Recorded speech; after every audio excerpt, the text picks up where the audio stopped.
Il y a l'esprit dedans, quelque chose se passe. Ton cœur mélangé, mais Dieu te libère. À partir de ce soir, c'est une nouvelle semaine qui a commencé. Ton mari te reviendra. Je dis, te reviendra.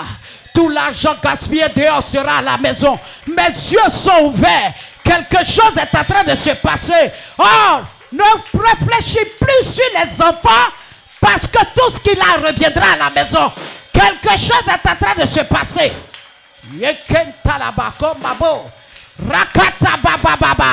Tu te sens concerné, tu es dans cette salle. Fais 2 pas en avant. Il y a une prophétesse dans cette salle qui va te toucher, prier pour toi. Je vois le renversement de cette puissance satanique qui est venue prendre place dans ton foyer. Oh, l'Esprit de Dieu te touche là où tu es et reçois la puissance. Tu pleures dans ta chambre, mais ce qui est caché, Dieu fait sortir à nu. Ce soir, cet hôtel, reçois ta délivrance. Reçois ta délivrance. Reçois ta délivrance. Reçois-la. Reçois. Tu as toutes les qualités, mais tu n'es pas aimé. Je dis, tu as toutes les qualités, mais tu n'es pas à la première place. Regarde le changement. Regarde ce que Dieu est en train de faire. Oh, Dieu te repositionne. Il est le Dieu du repositionnement. Ce soir, il te donne la vie et la vie en abondance. Tes ennemis sortiront pour t'acclamer. Reçois la vie. À ce pupitre pendant que tu es là. La Bible déclare dans Somme 104 à partir du verset 4, il fait des vents ses messagers. Ces messagers sont les anges. Il dit ensuite, des flammes de feu, ses serviteurs. Il y a une catégorie de serviteurs dont fait partie une femme que j'apprécie, que j'aime, qui dégage le feu, qui dégage la puissance de Dieu. Et cette flamme de feu en elle va consumer tout ce qui doit être consumé. L'Éternel vient avec son épée par la parole pour régler véritablement ce qui doit être réglé. Ce soir, nous allons joindre les 2 mains et acclamer le ciel, le trône de Dieu, Dieu, tout ce qui est là dans le spirituel pour accueillir nos femmes, un ministre de l'Éternel. Pendant que tu acclames, la révérende Maman Myriam fait son entrée sur l'autel pour conduire ce moment maintenant.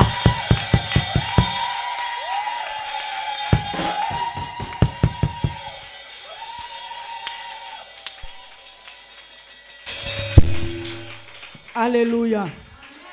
Alléluia. Est-ce que nous pouvons rendre grâce et rendre toute la gloire au Seigneur pour la vie de notre maman? Alléluia. Je ne cesserai jamais de reconnaître le don que Dieu nous a fait. Je reconnaîtrai toujours que c'est un don que Dieu nous a fait. Elle n'est pas simplement une mère, mais c'est un don que Dieu nous a fait. C'est une faveur que Dieu nous a accordée. Car la Bible dit, un fils nous est né. Un enfant nous est donné, n'est-ce pas? Un enfant nous est né. Un fils nous est donné. Amen. Moi je dirais une mère nous a été donnée. Une femme nous a été donnée. Une servante de Dieu nous a été donnée. Une grâce nous a été accordée.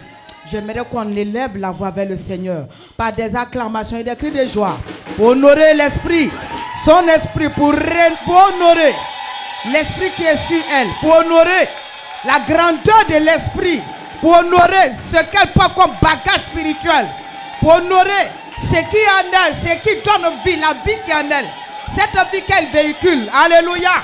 Cette capacité de donner vie, même à des choses qui étaient mortes, qui n'avaient pas de valeur. C'est une grâce, c'est une faveur.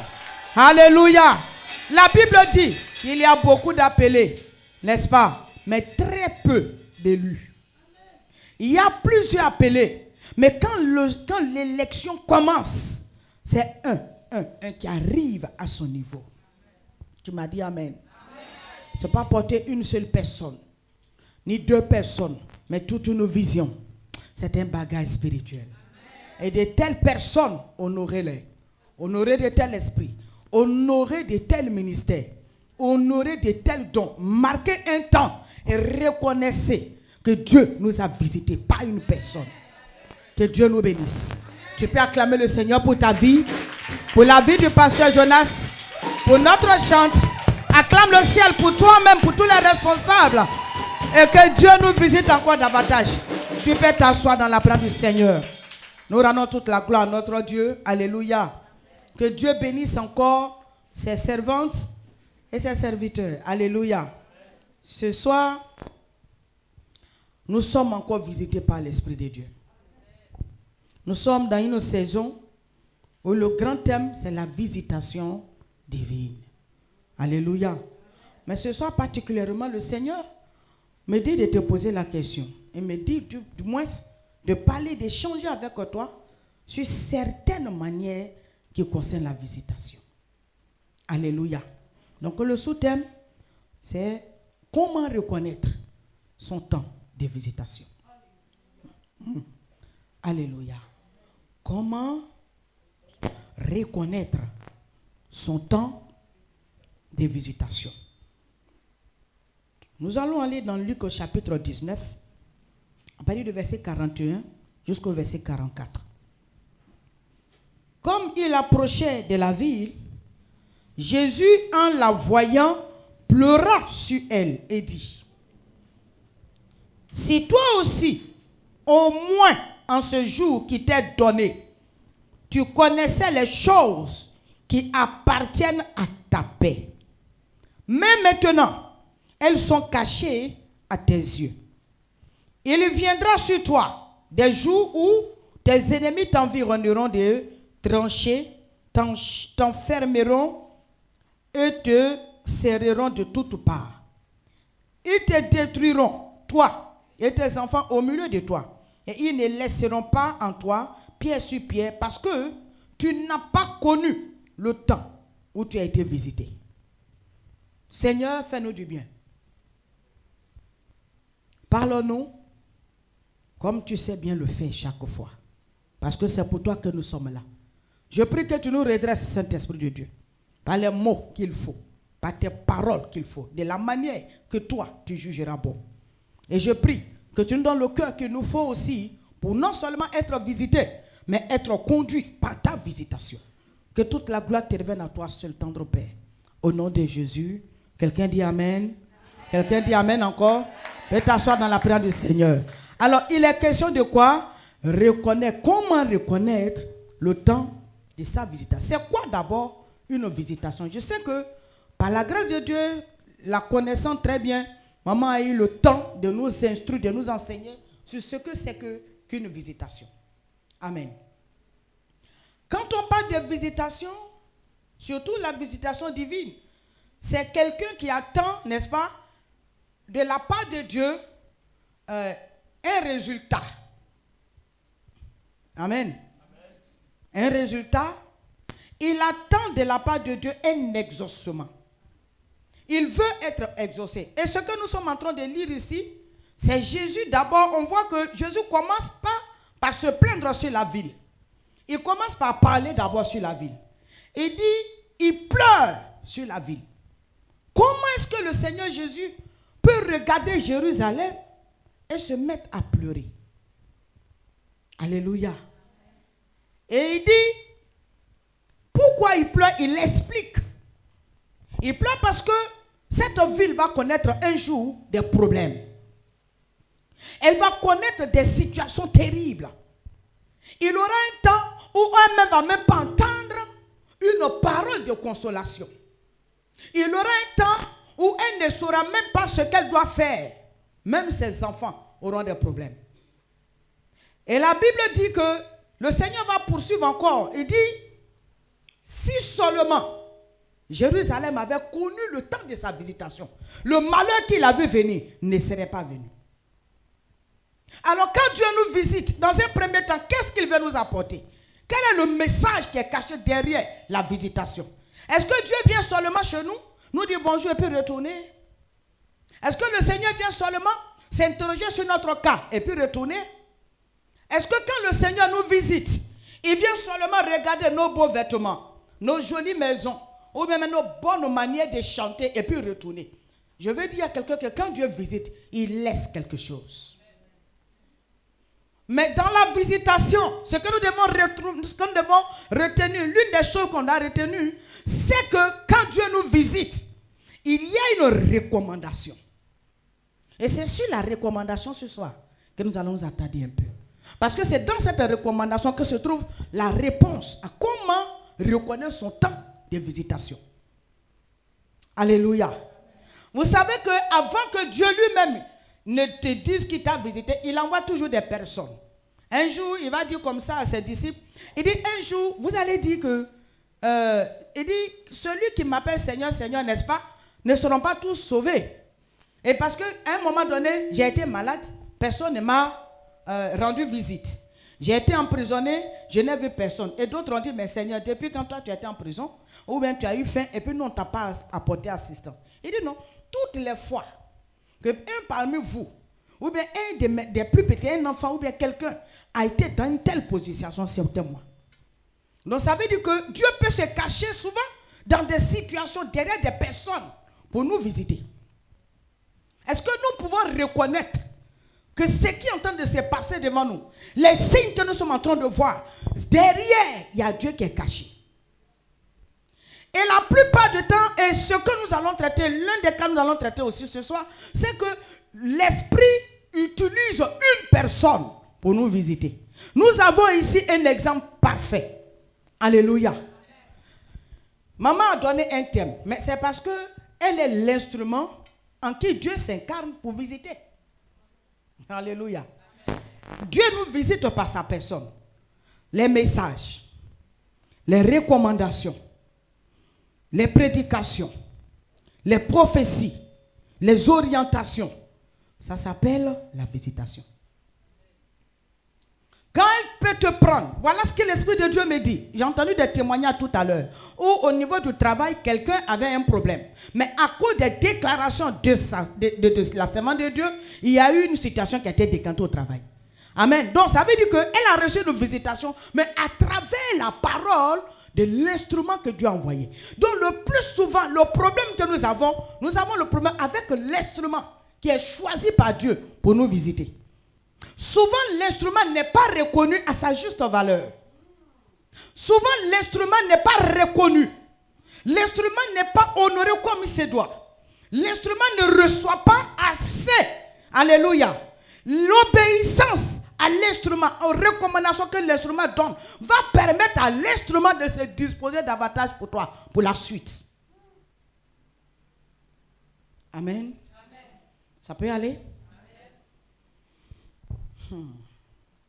Nous sommes dans un temps, nous sommes dans un thème très fort. La visitation, c'est toute la vie de l'homme. Parce que si un homme, Dieu cesse de te visiter, tu n'es plus sur la terre. Amen. C'est le bien le plus précieux d'un homme. La richesse qu'une personne peut rechercher, doit rechercher, c'est la présence de Dieu chaque fois. C'est être visité par Dieu. Entendre sa voix. Écouter sa voix. Savoir qu'on est avec lui. Savoir qu'on compte pour lui. Qu'on n'est pas sorti du chemin de Dieu. Et même quand on sort, il nous ramène toujours. Mais on sort et puis il ne nous parle pas. On sait très bien que ça ne va pas. Mais ça ne nous interpelle pas. On ne fait même pas un petit rêve pour nous interpeller. Ça veut dire quelque part qu'il a arrêté de nous visiter. Parce que nous avons vu tout à l'heure qu'il peut arrêter de visiter. Parce que la Bible dit, si vous lisez dans une autre version, vous allez voir que quand Jésus commence à périr sur Jérusalem, il va expliquer que Jérusalem, il avait envoyé auparavant des prophètes avant lui pour parler à Jérusalem. Mais qu'est-ce qu'ils ont fait des messagers, des instruments que Dieu a utilisés pour visiter son peuple? Ils ont tué d'autres. Ils ont emprisonné d'autres. Ils n'ont pas écouté. Même lui encore, il vient sur terre. Le même encore, le Seigneur lui-même, il descend, on ne l'écoute pas. Donc le problème, ce n'est pas que Dieu ne nous visite pas. Mais est-ce que nous reconnaissons que ce temps qu'elle a, c'est un temps qui nous est donné. Alléluia. Pour que Dieu règle nos problèmes. Toi et moi, on n'a pas toute la vie sur la terre. Hein? On s'en va. Mais le temps qui nous est donné, et Dieu dit que c'est dans ce temps-là qu'il travaille. Il nous visite. Mais qu'est-ce qu'on fait? Qu'est-ce que Dieu te demande quand il t'a visité? Qu'as-tu fait quand Dieu t'a visité? As-tu écouté? As-tu accepté d'abord ses voix? Alléluia. Il a un engagement, il a un enseignement quand il te donne, quand il te visite. Il y a une orientation quand il te visite. Mais c'est parce qu'à un moment donné, tu as parlé, il prend ton affaire en main, il décide de te visiter pour mettre fin aux difficultés, à certaines souffrances, alléluia, auxquelles tu es exposé. Maintenant, souvent, on regarde plus tellement que nos regards sont sur les problèmes, que quand il nous visite, on ne voit pas la solution. Alléluia.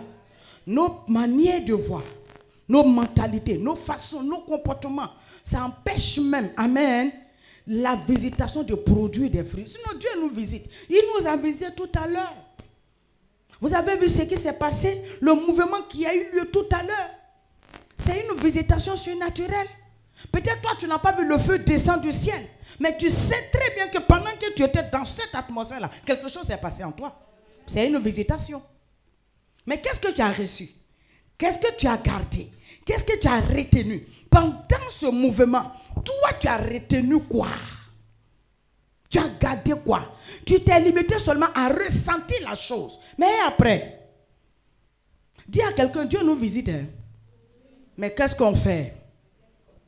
Amen. Pendant que la parole passe, pendant qu'elle est en train de déclarer, pendant qu'elle est en train de proclamer, pendant qu'elle est en train de donner, j'ai vu quelqu'un qui s'est levé pour s'aimer. Voilà une personne qui a reconnu le temps de sa visitation. J'ai vu une personne qui s'est levée. Elle, je l'ai vue s'est levée, elle est venue s'aimer. Il a dit, voilà, c'est une personne qui a compris le temps. Parce que quand on est beaucoup, on était beaucoup, nous sommes tous en train de tomber sur l'onction. Mais il y a quelque chose qui est sorti, alléluia.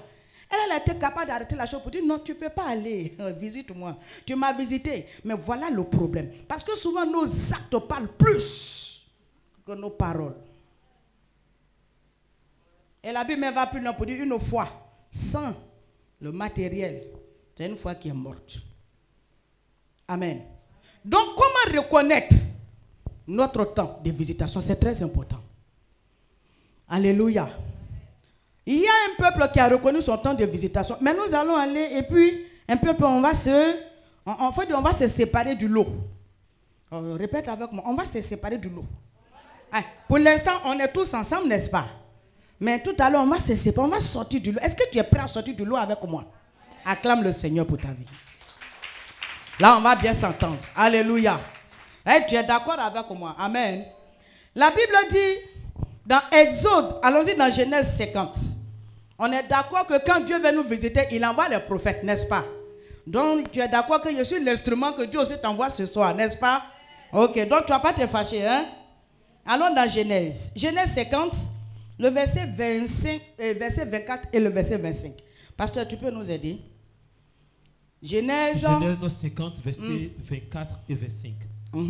Écoutez très bien. Joseph dit à ses frères. Joseph a dit à ses frères. Je vais mourir. Mais Dieu vous visitera et il vous fera remonter de ce pays-ci dans le pays qu'il a juré de donner à Abraham, à Isaac et à Jacob. Joseph fit jurer les fils d'Israël en disant, Dieu vous visitera et vous ferez remonter mes eaux loin d'ici. Joseph, un jour, en tant qu'homme averti, alléluia. Mais quand on lit un peu le parcours de Joseph, dans tous les rêves de Joseph, on n'a jamais vu une prophétie qui concernait Israël. Vrai ou faux? On n'a jamais vu où Dieu s'est assis avec Joseph pour lui dire, bon, écoute, 400 ans après, dans ton rêve, tu vois que 400 ans après, Israël va sortir et puis ils vont aller sur une terre que je leur ai promise. Est-ce que Dieu a une fois révélé ça à Joseph? La personne à qui Dieu a parlé, c'était qui? Abraham. Après Abraham, il y a eu Isaac. Ensuite, Jacob. Mais à Joseph, Dieu n'a pas révélé que les 400, que Israël a fait 440 ans ou bien 400 ans comme esclave en Égypte. Vrai ou faux? Dieu n'a pas révélé ça à Joseph. Mais comment dans ces vieux jours, Joseph reçoit ça? Alléluia. Il a été visité par un esprit. Alors, quand l'esprit la visite Joseph, l'esprit va lui dire, après toi, le peuple sortira d'ici. Il sortira. Et donc, ça veut dire que Dieu l'a averti sur les situations qu'Israël allait connaître. Parce que si c'était un bon temps, si c'était un bon lieu pour Israël, Joseph allait être heureux dans la paix. Il partait dans la paix. Plus qu'en son temps, il était encore premier ministre. Et pendant qu'il était là, Israël était en paix. Mais comment se fait-il que lui, il peut dire que je sais que l'Éternel vous délivrera un jour. Je sais que Dieu vous fera sortir d'ici. Mais en partant, allez-y avec mes os. C'est ça qui explique la question que je pose au Seigneur dans Exode 13, le verset 19. Comment se fait-il que quand j'ai lu ça, la réponse était Genèse 50, le verset 24 à 25. Il dit, mais qu'est-ce que Moïse a fait avec des os d'un homme? Or, Joseph fait partie des entités spirituelles qui ont prophétisé la délivrance d'Israël.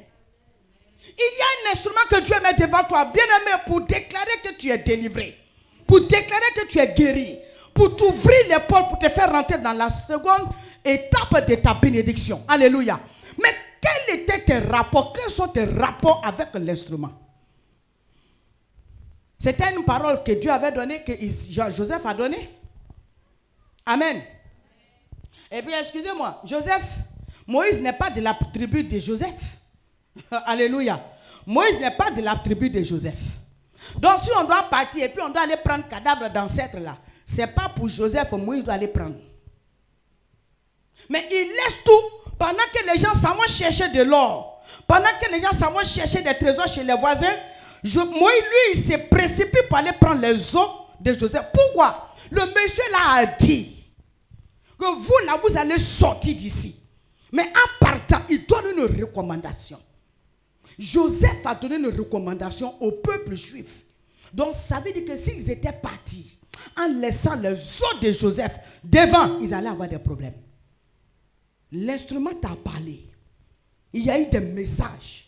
Mais seulement, comme l'ennemi ne veut pas qu'on rentre dans nos bénédictions, tout ce qu'on a reçu comme visitation, pendant nos visitations, tout ce qu'on a reçu comme message, l'esprit fait tout, le démon fait tout pour qu'on les mette en doute. Parce qu'il ne veut pas. Il t'empêche même d'agir. Amen. Amen. Tu me regardes bizarre. C'est maman Myriam. Et puis à l'automne, on s'est vu d'ailleurs. C'est ça? Et tu n'es pas content de me voir? Amen. Il y a visitation. Hein? Mais il faut d'abord reconnaître qu'ils sont en train d'être visités. Parce qu'il y a des vents qui soufflent là. L'esprit n'est pas derrière. C'est le vent qui souffle. Amen. Maman a parlé tout à l'heure du vent. Elle dit, il y a un vent qui est en train de souffler dans la salle. Mais le vent a pour rôle de te faire élever. Amen. Ce vent-là peut te faire rentrer dans la bénédiction. Mais si toi-même tu résistes. Alléluia. Là, on ne peut rien faire. Si tu résistes, on résiste comment? On n'a pas encore reconnu que ce qu'on voit là, c'est le temps qui est là.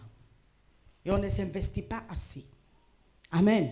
Ok, nous avançons. Dans les recommandations que Dieu peut accorder à quelqu'un par rapport à sa visitation entre nous en tant que chrétiens, il y a d'abord la fidélité à Dieu.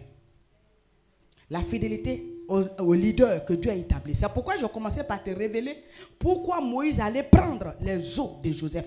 Il n'oublie pas Joseph pendant le temps de la délivrance. Il sait qu'ils sont en train de visiter par le Seigneur. Mais avant de partir, il y a un homme qui a parlé. Il y a une entité, il y a un ancêtre qui a parlé. Lui là, on doit honorer. On fait quoi les os? Alléluia. Il veut honorer l'esprit qui leur a parlé. Souvent, nous, on veut aller pour laisser la parole. On veut partir prendre la bénédiction qu'on a reçue ou bien qu'on a vue pendant notre temps de visitation sans l'esprit de la chose. Sans le dépositeur de la chose. Sans celui qui a révélé la chose. Ça ne marche pas. Alléluia. Moïse ne s'est pas caché pour partir. Non, il allait prendre le cercueil. Même mort, il reste le père de la révélation. Même mort, Joseph reste l'un des pères de la révélation de leur vie, de leur visitation en Égypte. Il fait partie des acteurs principaux. Donc il ne peut pas laisser ses os. Alléluia. Parce que son esprit doit les accompagner. Ne pars pas sans l'esprit du guide qui t'a ordonné, qui t'a dit que voilà ce que Dieu veut faire avec toi. Parce que dans le plan de Dieu, pendant que tu es rentré dans la bénédiction, la voix de ton père, de ta mère spirituelle, toi, tu dois l'entendre. Tu dois l'entendre. Pour t'aider à passer, pour t'aider à traverser. Joseph est arrivé avant Moïse en Égypte. Donc Joseph était mieux placé pour instruire Moïse sur comment les choses se passent au palais. Joseph n'était pas n'importe qui. Joseph était élevé mystiquement. Il a marié la fille d'un grand prêtre de Pharaon. C'est pas allé quelque part. Ah, tu es là? Amen. Il a marié la fille d'un prêtre. Est-ce que ça a arraché son onction? Ça a avalé son esprit de Joseph. Même ses rêves, ça n'a rien fait à ses rêves. Pourquoi? Il est préparé. Je vais vous dire une chose. On va arriver tout à l'heure. Mais souvent, il y a ce que vous appelez mon argent. Dieu m'a donné l'argent, Dieu m'a donné l'argent. Mais c'est de l'argent travaillé. Ah. Amen. Alors, la première des choses, j'ai dit qu'il faut reconnaître d'abord ton temps.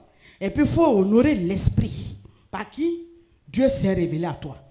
Parce que je sais que dans la visitation, il y a la délivrance. Dans la visitation, il y a l'exaucement. Dans la visitation, il y a une grâce que tu reçois. Nous allons prendre rapidement le cas de Marie. Dans Luc, chapitre 1, le verset 24, n'est-ce pas? Luc, chapitre 1, le verset 26 à 28. Amen.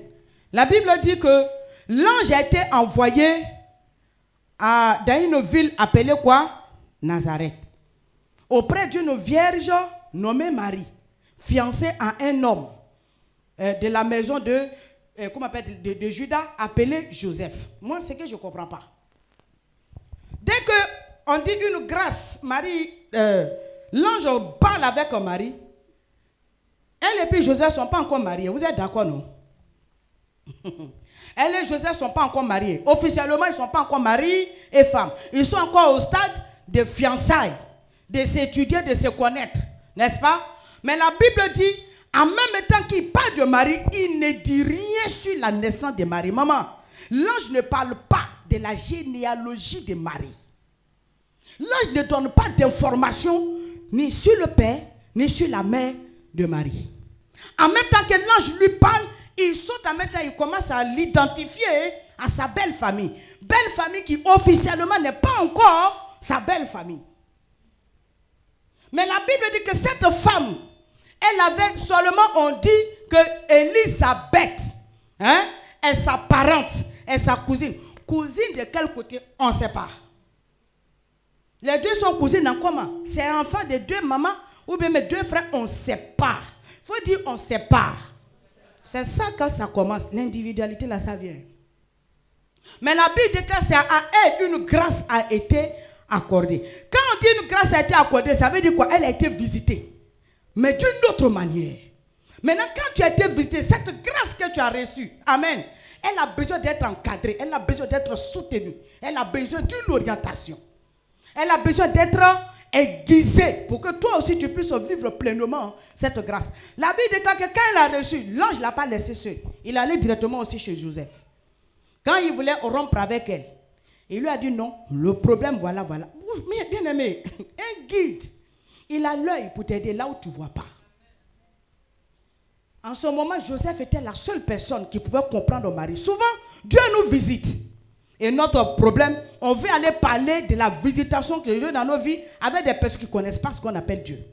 Et la personne par qui Dieu est passé pour nous visiter, on ne peut pas venir auprès de la personne pour apprendre plus, pour comprendre plus, pour percer. Il y a un homme de Dieu qui parlait tout à l'heure à l'église là-bas, et mon fils, il parlait de la déclaration, la parole proclamée par le leader sur ta vie. Amen. Dieu visite ton mari. Mais il ne va pas aller prendre quelqu'un d'autre pour les mettre dans leurs problèmes. Mais il utilise Marie et Joseph. Les deux sont concernés. Alléluia.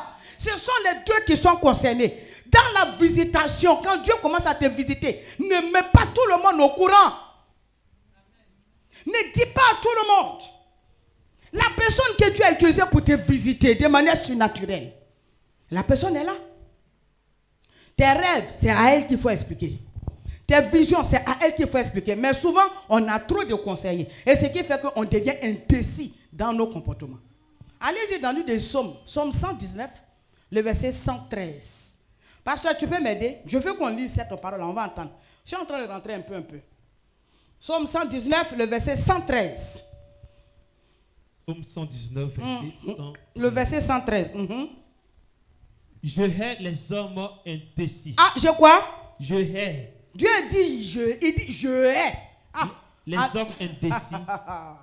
Alléluia.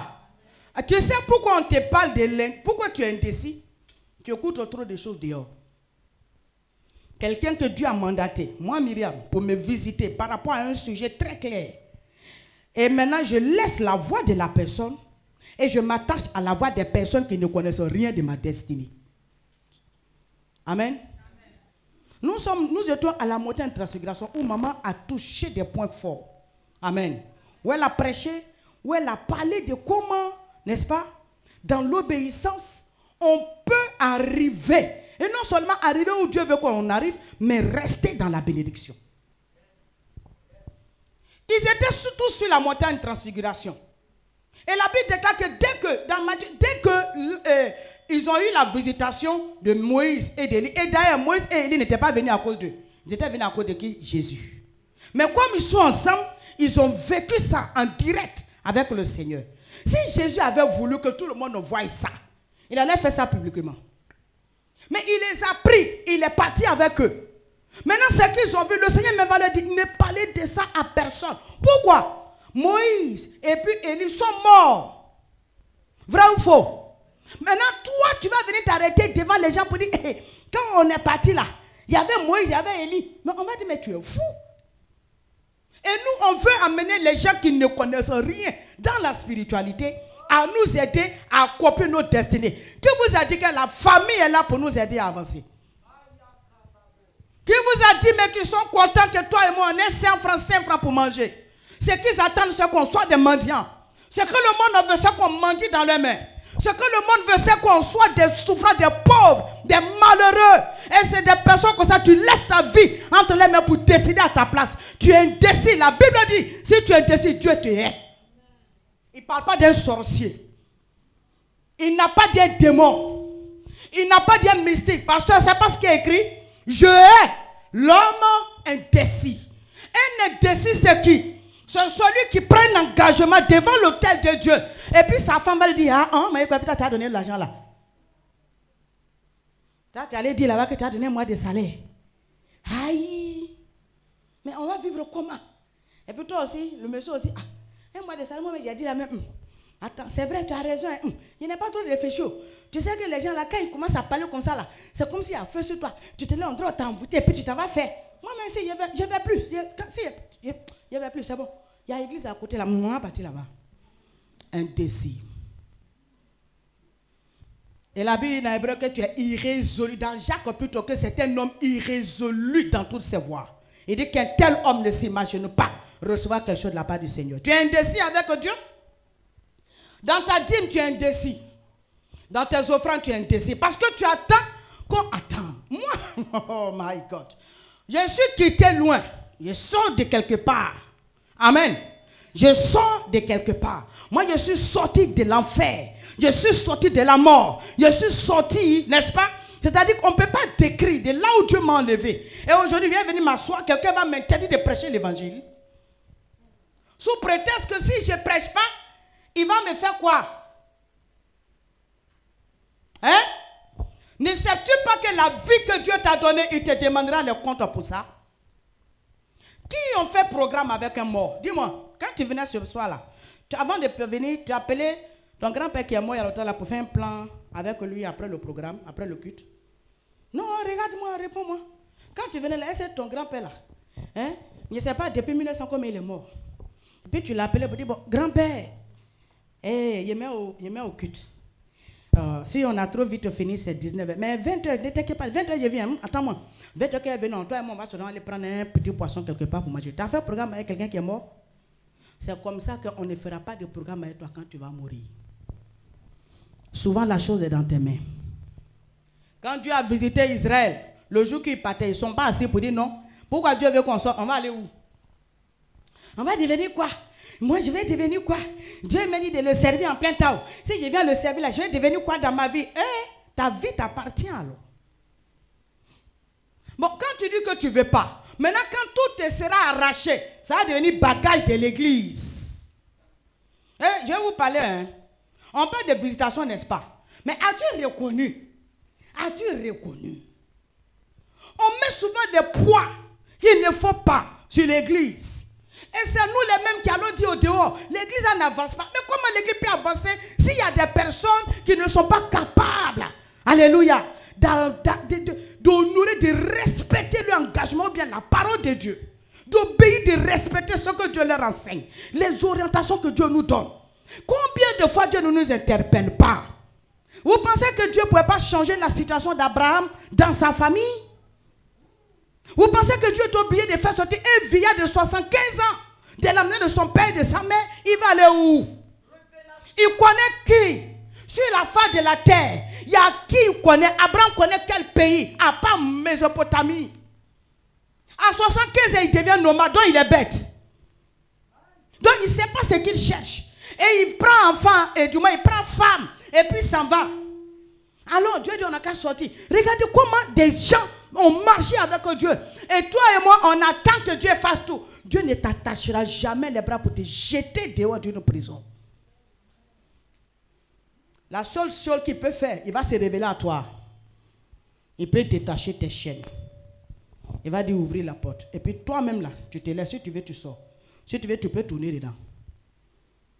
La Bible dit dans Esdras, il dit cette affaire te regarde. Lève-toi et agis. Il dit nous, on sera avec toi. C'est le peuple qui parle à Esdras. Il dit l'affaire là te regarde. Hein.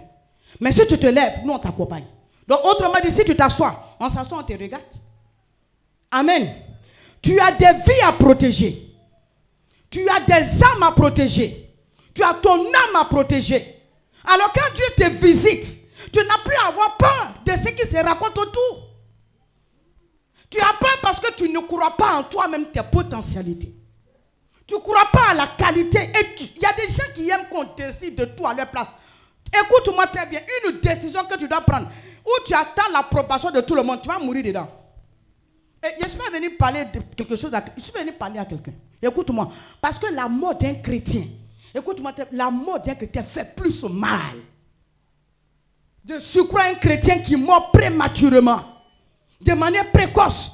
On a vu qu'il pouvait éviter la mort, mais il a tout fait pour mourir. Ça énerve. Et ce n'est pas un bon témoignage pour l'église. Et ceux qui ne savent pas accusent toujours le leader. Mais ils sont pasteurs. Ceux là, ils sont là pour prendre l'argent des gens, Ok, on n'a plus donné, mais on n'a pas donné l'orientation. Hein? Bon, ça c'est au frigo d'abord. Il faut dire c'est maman Myriam. Voilà. Maman Konaté, elle est en train de faire un travail, mais ce n'est pas encore bien entré. Elle est en train de travailler même sur moi-même. Amen. Elle est en train de faire un travail de fond. Même aujourd'hui, j'ai témoigné de ça à l'église. Oui, j'ai témoigné de ça à l'église. Maintenant, quand je prêche, quand je donne conseil, quand je parle, il se trouve que maman est douce. En fait, douceur là, amen. Elle est en train de m'injecter ça chaque fois. Elle m'injecte chaque fois. Elle m'injecte. C'est pas de ma photo. Alléluia. Pas de ma photo. Où on a grandi là, pasteur. C'est comme ça, ça y est. Vous voulez que moi, ils disent et puis moi me frapper, je ne dis rien. Alléluia. Allons-y dans un point qui touche dans la visitation. Quelqu'un que Dieu a visité, il peut ouvrir une entreprise. Alléluia. Amen. Écoute-moi très bien. Nous sommes nombreux. On est trop nombreux. On est beaucoup même. C'est-à-dire nous tous là, on est des millionnaires. Tu as vu comment tu es, non? Tu ne parles pas, tu ne réponds pas. D'après vous-même, tu as vu ta vie? Amen. Nous tous, on est des milliardaires. Mais tu sais pourquoi ça ne vient pas? Hein? Tu veux que j'aille encore? On peut continuer? Amen. Non, quelqu'un est en train de dire, elle n'a qu'à laisser ça, elle n'a qu'à nous parler un peu en partie. Je ne laisse pas. On va parler. Amen. Alléluia. Il faut dire l'argent n'appartient pas au diable. Il faut dire c'est pour nous. Il faut dire c'est pour nous. L'argent là, c'est pour Ange. L'argent là, tu vois que je commence à reconnaître le nom, non? Fifi. C'est à cause du café là, il a retenu elle son nom. Café Fifi. Tu lui as pas donné la révélation? Mon Dieu. Au séminaire, au CCM. Non, café, fifi. Alléluia. Alléluia. L'argent là, ça appartient à Dieu.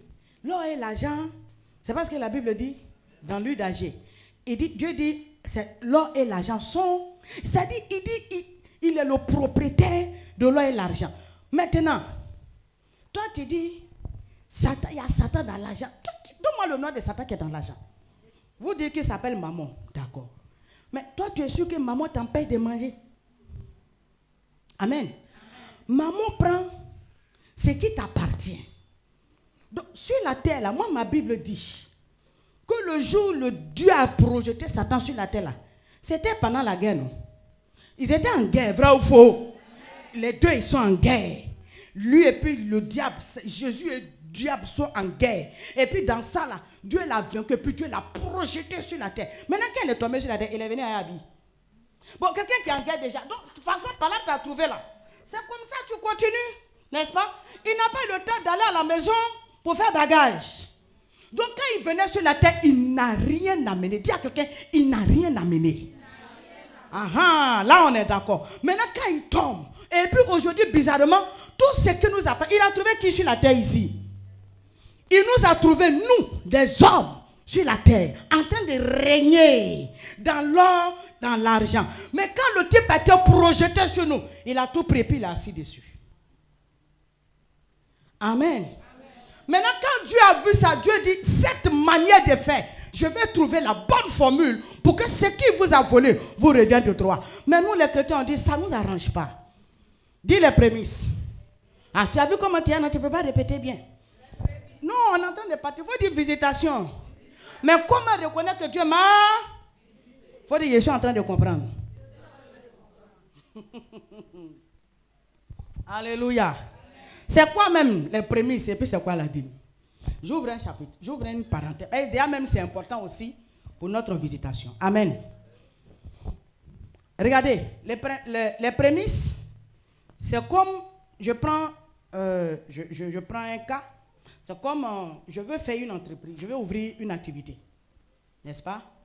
Je vais peut-être faire un salon de coiffure ou bien même je vais faire un commerce. Donc quand je commence, mes premiers revenus, hein, c'est-à-dire aujourd'hui j'ai ouvert mon maquis ou bien j'ai ouvert mon commerce. Quand j'ai fini de vendre, ce qui me revient, les bénéfices, mes revenus, n'est-ce pas, qui me reviennent là, c'est ça que je prends, ça les prémices. Tout premier-né, Dieu dit, tout premier-né lui appartient. Vous êtes d'accord avec moi? Dans le livre de Lévitique. Donc je prends ma première revenu et puis je donne ça à Dieu. C'est ça, les prémices. Donc tu ne travailles pas. Et Dieu a fait grâce, tu as eu un poste. Ton premier salaire, tu offres ça au Seigneur. Donc prémisse, c'est amener Dieu à être en alliance avec ce que tu fais. Prémisse, c'est dire à Dieu que désormais, voilà l'activité que je fais. Et c'est mettre Dieu au premier plan. C'est mettre Dieu à la tête de toutes choses. Donc, ton activité que tu viens de consacrer ainsi à Dieu, quand tu commences maintenant, après les prémices, quand tu commences à travailler, tes revenus maintenant, là, c'est dans ça que tu payes, n'est-ce pas? Tu prélèves la dîme. Donc, la dîme sort des prémices. Est-ce que tu comprends? Donc, la dîme, c'est devenir devant le Seigneur et puis renouveler ton alliance. Souvent, on a une mauvaise manière. Moi, je le faisais, mais c'est une erreur. Quelquefois, tu reçois, si peut-être aujourd'hui, on a les comptes électroniques. Quelquefois, quelqu'un peut te donner 5 000 francs. Ah, je t'ai fait un dépôt, 5 000, soit pour ton transport ou bien pour quelque chose. Généralement, dîme de ça là. Ça vient pas ici. C'est vrai ou c'est faux? Bon, maman n'a pas entendu. Ça, c'est une causerie entre nous. Amen. Mais il faut que tu te mettre à... Voilà. Sinon,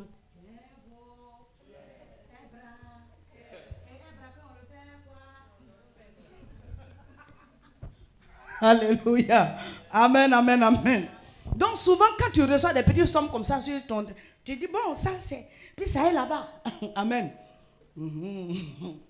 Dîme de ça là. Et puis souvent, qu'est-ce que nous on fait? Souvent, comme tu as... Dîme de 5 000 que tu as reçu là, c'est 500 non. Dîme là, c'est pas 500. Ok. Donc souvent, comme tu fouilles dans ton porte-monnaie, il y a un billet de 500. Oh, toi, tu viens de recevoir ça. Donc ça, c'est pour les gens qui sont convertis là. Et toi, Dodo, tu times là le billet de 500. Puis tu viens mettre dans le panier. Là, le jour où tu retires tes 5 000 là, tu remplaces. Tu n'as pas payé la dîme de 5 000. Parce que la dîme se prélève sur 5 000 que tu viens de recevoir. C'est la première partie. Avant de dépenser ce que tu as touché, tu en as d'abord la 10e partie. Tu prélèves d'abord. C'est une manière de dire à Dieu, tu es au-dessus de tout chose dans ma vie. Tu représentes la première des choses dans ma vie. Mais quand tu reçois l'argent et tu n'en es pas là, et tu commences à utiliser déjà, ce que tu as envoyé après, ce n'est pas dîme, c'est offrande. On peut continuer? Et souvent, la dîme là, c'est notre salaire, on donne. Mais quelquefois, il y a le salaire brut, n'est-ce pas? Et puis il y a le net. C'est pas ça. Le brut, on te dit par exemple que dans l'entreprise, tu es payé à 500 000 francs, n'est-ce pas? Mais ça, c'est le brut, ça, c'est le contrat.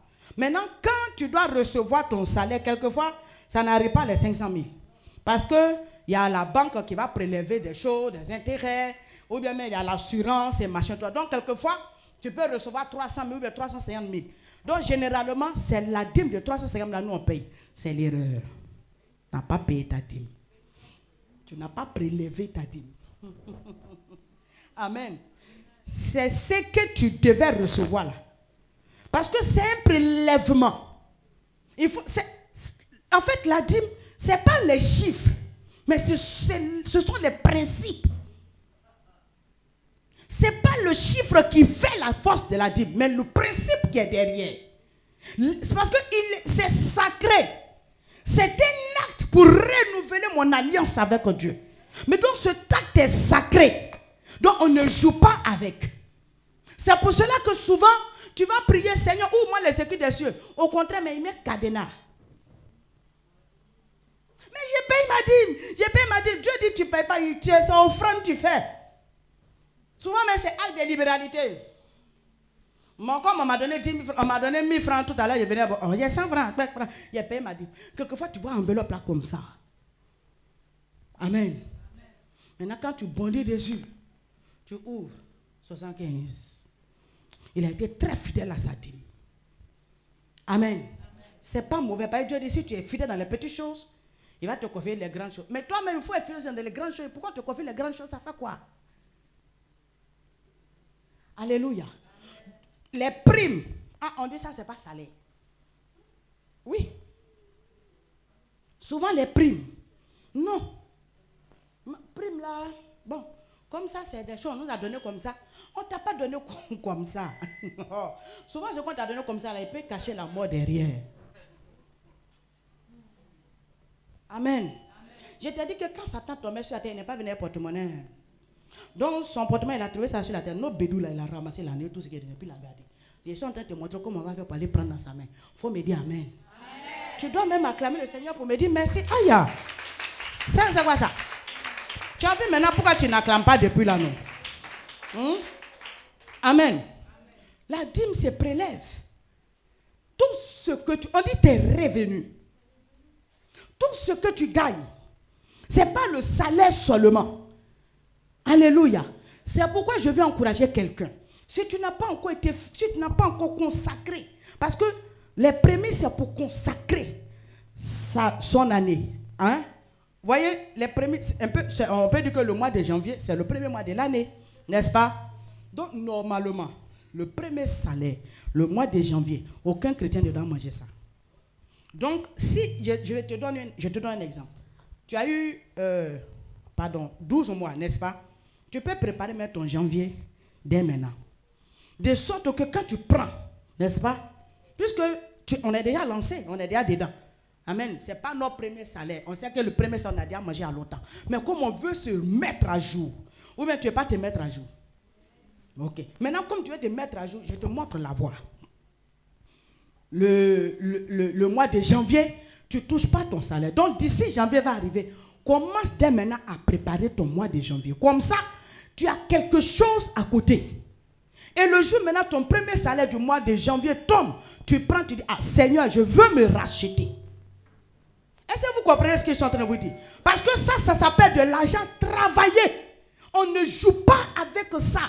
Souvent, vous ne voyez pas, on dit l'argent travaillé. Quand le temps il te donne là, tout ton argent s'en va chez lui. Lui, il a travaillé pour toi. Pourquoi toi, tu ne peux pas travailler pour toi? Hein? Souvent même, on dit non, le salaire, quand tu prends avant de quitter le travail pour venir là, c'est fini. Parce que le boutiquier a pollué dedans. Comment on appelle ça, le vendeur de riz là, il a pollué. Même souvent, même la chauffeur a pollué dedans. La voisine, sans compter la voisine. Avec qui de temps en temps, tu peux te prendre 500 pour aller un peu au... Voisine, donc maintenant, malheureusement, quand tu t'en vas au travail, quand tu viens là, tu ne gagnes rien pour rembourser ces 500. Donc tout ça, c'est dans le salaire. Oh, on dit salaire, c'est un sale air. Un sale temps que tu as passé pour l'avoir. Maintenant, si toi, tu ne peux pas rentrer en alliance avec Dieu pour qu'il soit un bon terme, bon air, tu vas rester dans sale air. Et esclave dans sale air. Manipulateur dans sale air. Et encore voleur de dîmes dans sale air.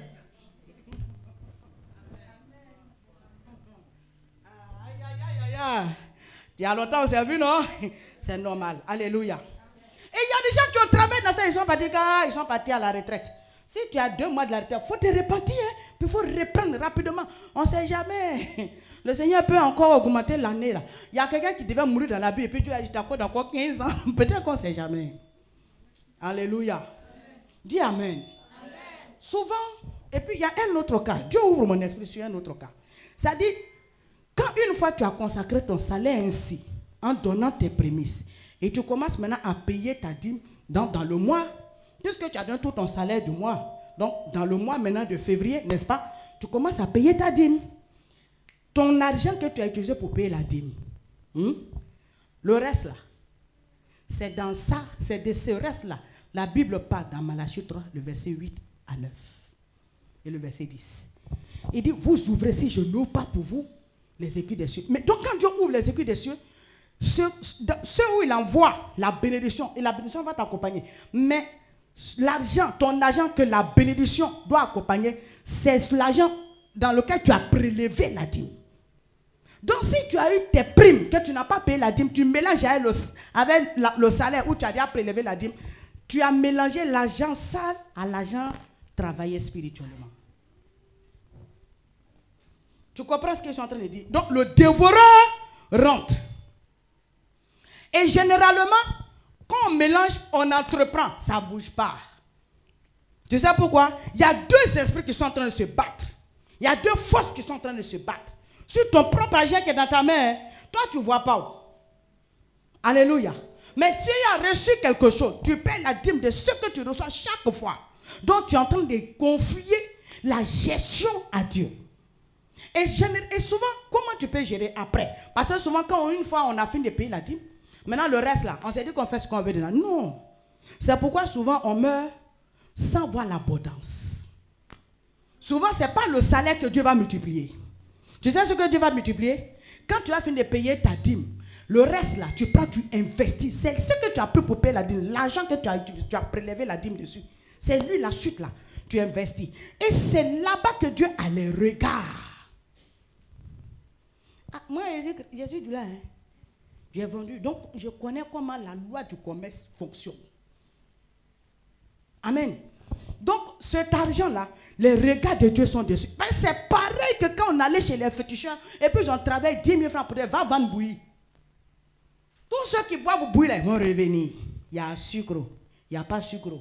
C'est cuir, c'est pas cuir. Bon, on appelle ça l'argent travailler. Maintenant, si le diable peut faire ça, donc si moi je paye ma dîme, là où j'ai déjà prélevé mon argent, j'ai eu 10 000 francs par exemple, j'ai prélevé ma dîme dessus.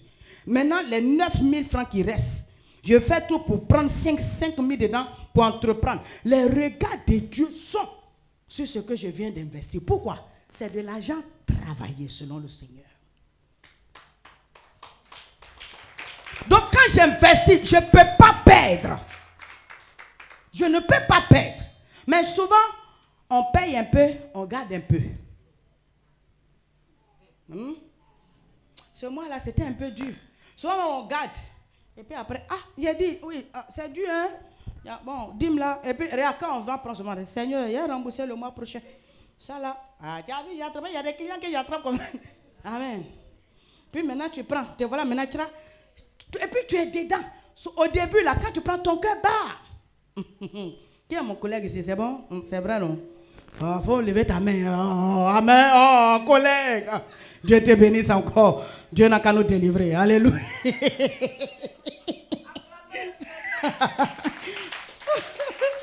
Alléluia. Tu vois, et puis ton cœur bat. Ça, tu as fait une première. Et puis, passer le premier voleur, il a peur qu'on l'attrape. Et puis après, tu commences à prendre goût déjà. Premier mois, tu as fait. Ton cœur battait. Maintenant, quand ton pied coin, Seigneur, ça n'a pas passé, il y a la dîme là. Ça, l'esprit est encore là. Et puis après, quand tu ne peux pas rembourser le mois, et puis quand c'est comme ça, quand le mois finit là, il y a encore un autre problème qui s'ajoute. Parce que le diable sait que ce côté-là, si tu as observé, tu es un homme libre. Donc il va tout faire. Il prend ici, il prend ici, il prend ici. Alléluia. Parce qu'il y a une ouverture.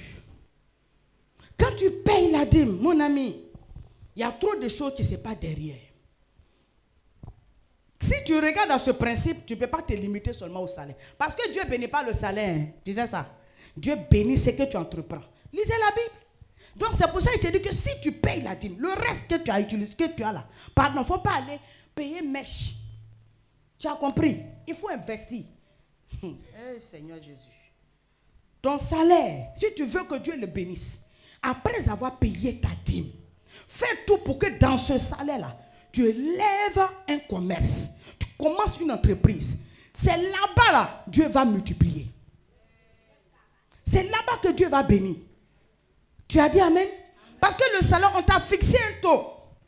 On t'a fixé quelque chose. S'ils ont trop fait, peut-être ils vont ajouter un peu. Mais l'abondance, c'est quand tu vas aller investir.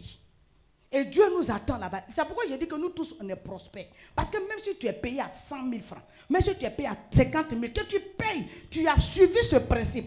La Bible dit que vous verrez si je n'ai pas pour vous les écrire dessus. Mais les écrire dessus, c'est des idées que Dieu met dans ton esprit. C'est bon? C'est des idées que Dieu va te donner.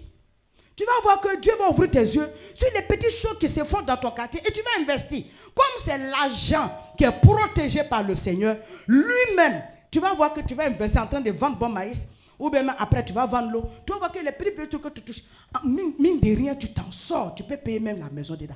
Et toi-même, tu es étonné. Mais toujours en suivant le principe. Amen. Souvent, nous-mêmes, nous fermons le ciel. Le diable ne nous ferme pas le ciel, c'est nous-mêmes. C'est nous-mêmes. C'est pourquoi j'ai dit, est-ce que tu as reconnu le temps de ta visitation? Parce que Dieu t'a visité par le travail. Mais regarde comment ça s'est passé.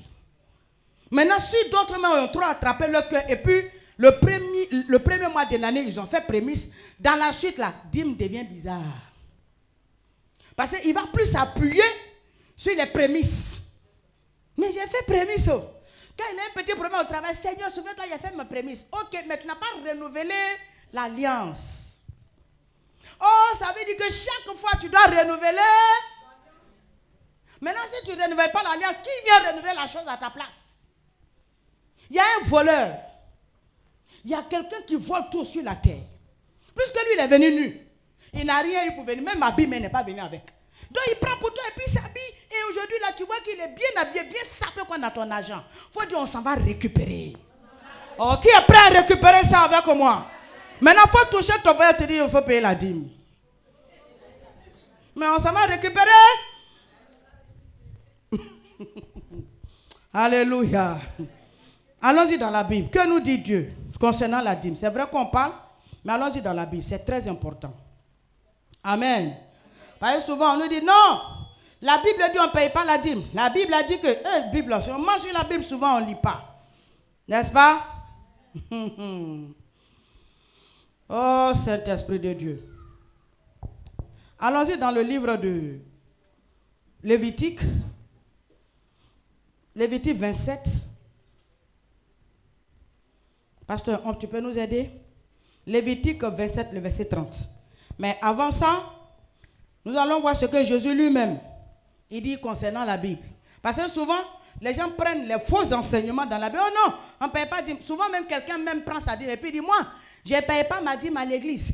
Je préfère donner aux orphelinats. Tu commets une erreur. Amen. Non, regarde-moi. Moi, je ne paye pas ma dîme. Je donne aux pauvres de mon quartier. Je donne aux orphelinats, les veuves, les machins. Allons-y dans la Bible, que dit Dieu? On a pris d'abord Lévitique 27, le verset 30. Mais allons-y même dans le livre de Matthieu, dans les évangiles. Matthieu 23, le verset 23. Matthieu 23, verset 23. Malheur à vous. Malheur à vous. Scribes et pharisiens, hypocrites. Parce que vous payez la dîme de la menthe. Vous payez la dîme de la menthe. Il dit quoi? Malheur à vous, scribes et pharisiens. Vous payez la dîme de la menthe. De l'aneth et du cumin. Et que vous laissez ce qui Attends, est... vous avez la page. Vous lisez avec moi, non? Vous lisez avec lui? Ok, allons, pasteur. Et que vous laissez ce qui est plus important dans la loi. La justice, la miséricorde et la fidélité.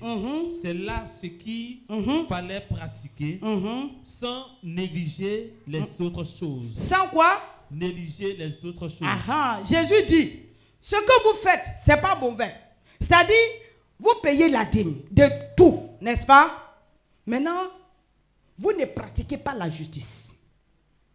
Il dit, ce que vous devez d'abord faire, c'est de pratiquer la justice, mais sans oublier la dîme. C'est pas ça? On nous a appris à l'école une phrase commence par quoi? Et puis elle se termine par... Bon, quand vous lisez la phrase, quand vous avez lu tout à l'heure, là, ça s'est terminé par quoi? Quand on a commencé, c'est pas virgule on a mis. Avant de continuer, pasteur, il faut reprendre. Elle est où? Voilà, Dieu merci. Dans sa Bible, mais attends. C'est dedans. Maîtresse. Il faut lire toi-même. Et puis tu lis virgule. Puis tu continues, tu lis virgule. Puis tu continues, puis tu dis point. Alors, maîtresse. Allons, maman. Voilà, acclamez le Seigneur pour maman, maîtresse. Voilà, allons-y.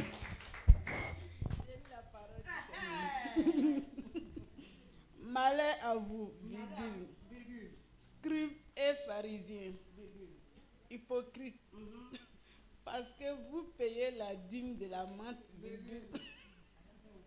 de la nette et du cumin, et que vous laissez ce qui est plus important dans la loi, la justice, la miséricorde et la fidélité. C'est là ce qu'il fallait pratiquer, sans négliger les autres choses. Point. Acclame le Seigneur. Hey. Alléluia.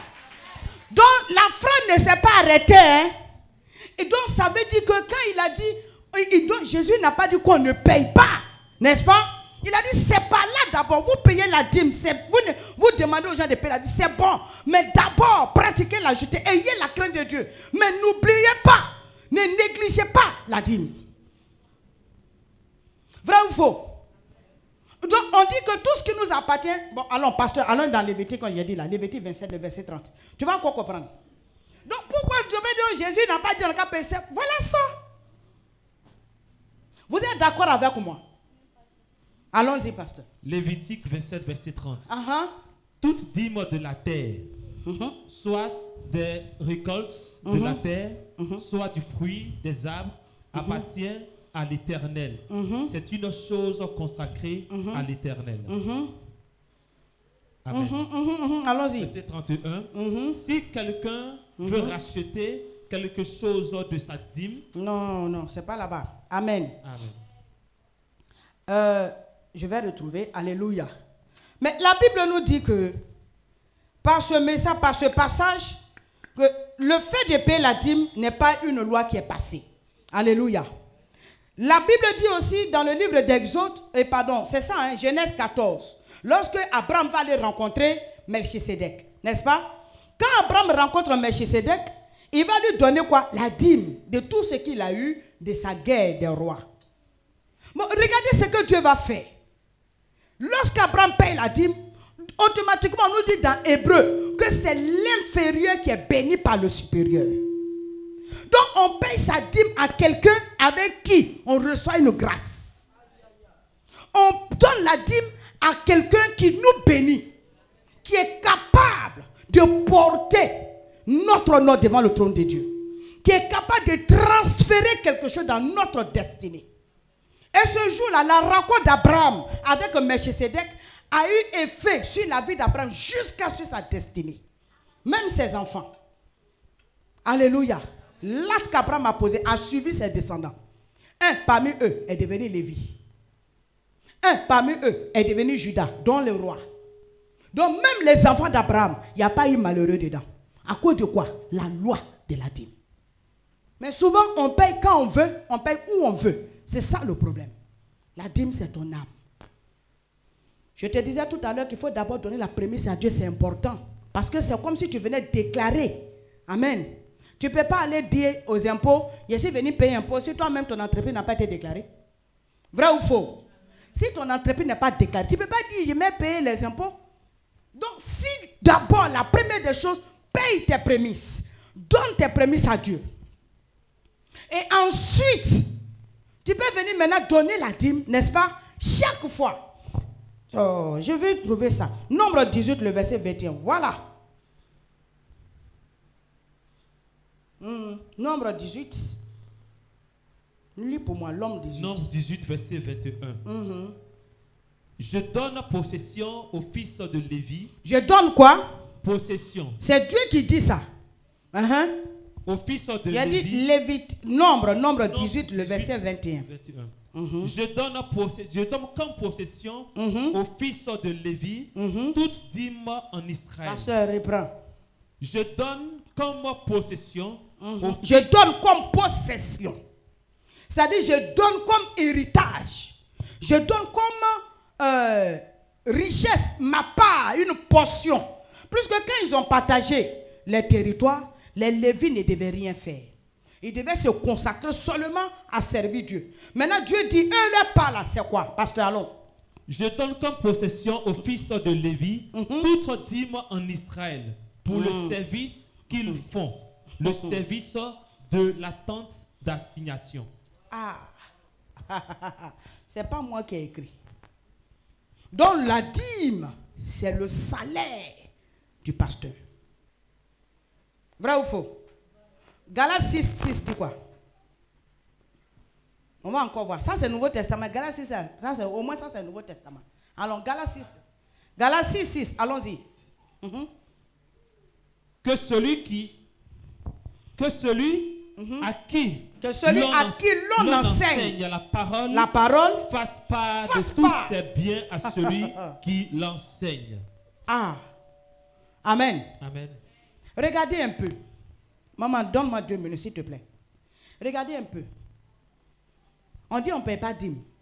On ne paye pas. On ne paye pas de la Bible. Même dit on ne paye pas de. Jésus n'a pas dit on ne paye dîme. On vient de découvrir que Jésus n'a jamais dit ça. N'est-ce pas? Et la Bible dit que le salaire du pasteur, c'est quoi? Le salaire des Lévites, c'est quoi? Les Lévites sont des pasteurs. Leur salaire, c'est quoi? C'est la dîme. C'est pas ce qui est écrit. Il faut noter. Tu vas lire à la maison. N'est-ce pas? Maintenant, nous tous, on est venus ici, non? N'est-ce pas? Donc, avant qu'on ne vienne les dimanches, la maman, la seule, se consacre dans sa chambre, en train de jeûner, prier pour avoir une orientation du Seigneur. Pendant ce temps, toi et moi, on est en train de vendre nos arachides. Hein? Au bord de la route, là, on est en train de vendre. Ou même on est au travail, secrétaire, tu es secrétaire de direction, je ne sais pas de quoi, mais le patron là, tu lui fais le point et tout ça là. Pendant ce temps, elle là, toi dans ta tête, dimanche tu vas venir prier. Ou même le vendredi, il y a culte. Donc pendant ce temps, quelqu'un est consacré pour recevoir une orientation du Seigneur pour te nourrir. Maintenant, quand tu finis, quand elle est finie ça, pendant qu'elle est en train de jeûner et prier dans la maison, et les enfants à la maison mangent quoi? Les factures, on les paye comment? Maintenant, quand elle se consacre de cette manière, quand elle finit, et puis elle vient prendre le micro, on prêche, on déverse l'onction. Nous tous, on est contents. On tombe, on se lève, on va à la maison. Et à la maison, chez elle. Elle mange comment? Souvent, vous voyez que quand les pasteurs meurent, vous changez d'église. Quand le pasteur meurt là, vous changez d'église. Vous pensez me blaguer? Pasteur est mort, moi, il y a l'église à côté. Maintenant, quand vous partez, papa, mon père, mon padre, ou bien comme padre, papa. Maintenant, quand papa meurt, enfant de papa ou femme de papa ou, on ne fait rien avec eux. Maintenant, pendant ce temps, lui, tout le temps qu'il doit prendre pour aller chercher travail, Dieu lui a dit non, assois-toi à étudier pour aller l'enseigner. Assois-toi, prends la Bible, médite, et puis va lui parler, va lui donner l'orientation. Comment elle doit marcher avec moi, comment elle doit sécuriser son foyer, comment elle doit faire pour que dans son travail elle évolue, comment elle doit faire pour que ses enfants réussissent à l'école. Toi maintenant tu travailles, à la fin du mois, ton patron te donne un salaire, tu nourris ta famille, tu mets tes enfants à l'école, et puis elle est assise. Oh, voilà ce que la Bible dit te concernant. Maintenant toi tu ne le fais pas. Maintenant, quand vous laissez, et puis la famille, ou bien même la mère, ou bien même le père, il a des problèmes. La facture, on ne sait pas comment on va payer. Mais l'instrument qui est là, ça sent bon son, vrai ou faux. On danse qu'on transpire. Mais c'est de l'argent. On prend dans le micro, tu es content, on est assis au frayon, mais c'est l'argent. Où on a mis 23, ça va quoi? C'est l'argent. Pasteur, faut pas dire. C'est allumé. Regarde, ça fait juste de lumière quoi. C'est l'argent. C'est l'argent, on met dedans. On appelle ça énergie. Il faut remplacer l'énergie par l'argent. Tu n'as pas écouté la chanson avant, on va qu'on interprète là. Faut pas gaspiller l'énergie. Si tu gaspilles l'énergie, tu gaspilles l'argent. Si tu gaspilles. Toi, tu n'as jamais entendu ça. Donc, ça là, c'est l'argent. C'est l'argent qui passe comme ça. Hein? C'est l'argent qui se fait comme ça. Caméraman, c'est l'argent. Et puis on vient s'asseoir, on prend. Maman est sur Facebook, maman est sur Google, maman est notre Google.com. C'est l'argent on donne là-bas pour que .frc, là. On attend. Radio.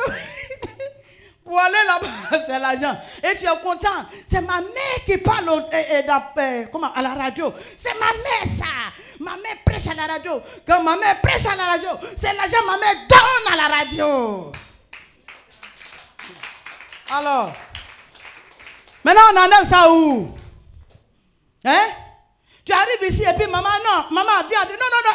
Jessie, venez prendre les enfants. Venez. Attends, on va aller vendre ça d'abord rapidement. Et puis on va venir. Jessie, allons, on va vendre. Maman, asseyez-vous, oui, on arrive. Non, ça va vendre. Maman, viens. C'est 10 francs, c'est 20, viens prendre. Toi-même, tu vas t'asseoir pour l'écouter. Dis-moi, quand tu arrives ici, pendant que toi tu es assis, tu attends qu'elle vienne prêcher. C'est maintenant qu'elle va soulever marchandises. Il y a même vendre sur la route, il y a 2 ou 3 clients qui l'attendent au dehors là. Et puis toi aussi, tu es assis là, tu attends. Quand maman a fini de vendre, elle va venir prêcher. Tu allais t'asseoir ici. Mais ce qu'elle vient dire là, c'est combien on vend les aubergines? Le prix est cher au marché. Maintenant, l'esprit qui va nous donner de surmonter ce qui est cher au marché là, il est parti. Parce que l'argent, courant, énergie. Après qu'on va finir à la maison, il y a les enfants, il y a les petits-enfants. Maman, on va manger quoi le soir? On va manger, attends, le Seigneur va faire. Le Seigneur va faire quoi? On dit chacun a son travail. Allons-y la Bible. Jésus a dit, donnez à César. Les gens lui ont dit, on paye l'impôt. Lui me dit, il dit, est-ce qu'on doit payer impôt? Les gens viennent demander au Seigneur, est-ce qu'on doit payer impôt? Jésus dit, prenez l'argent. On prend une pièce. Il dit, la photo de qui dessus? On dit César. Il dit, mais alors, donnez à César, c'est qui à César? Et à Dieu, c'est qui est? Donc ta dîme à Dieu, ton travail appartient à... Ton travail porte le nom de qui? Quel est le Dieu qui a fait ton miracle?